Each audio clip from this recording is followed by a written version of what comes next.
For years, no one gave the bustling town of Urkhammer much consideration as they went by. Many people even drove through it. When aerial images of the town in 1928 revealed only empty fields, where there should have been residences, streets, and shops, surrounded by farms and grain fields, the first doubts regarding the town's existence emerged. A few weeks later, a lost tourist stopped at a gas station to refuel, but when he drove 2 miles outside the town, he found that his tank was empty.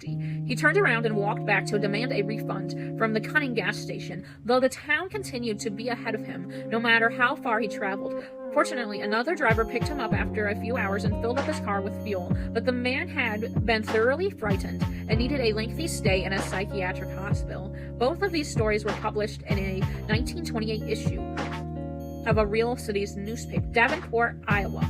If the story had not been published in the same issue of the newspaper as the crash of the Wall Street stock market, there undoubtedly would have been a strong public response. A loud complaint was made in the following week's issue by a woman who claimed to live in Urkhammer, Miss Fatina Morgana, contesting the town's alleged non-existence and recounting her experiences there as a school teacher and anti-saloon activist. But the commotion around the closures of factories obscured her letter to the publisher. The Urkhammer newspaper released the headlines: "Rumors of our non-existence have been greatly exaggerated. Tragedy occurred in 1932 when a convoy of Illinois farm families making their way to California from the destruction of their Dust Bowl fields chose to camp out at night near Urkhammer. Two of these individuals took the little money that they had and walked into the town to buy supplies. Entering cities was never without risk, as travelers were thought to be thieves and were not welcomed by townspeople. Men walked to the general shop,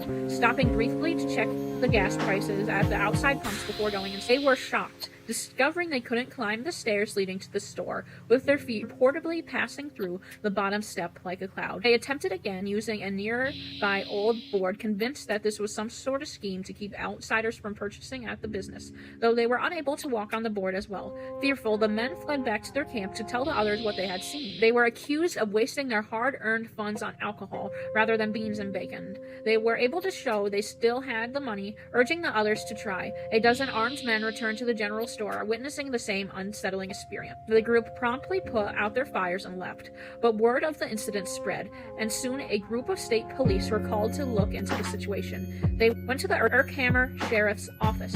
The sheriff approached the guardian of the peace's office and made an attempt to knock on the door, only to have his hand mysteriously pass through the door.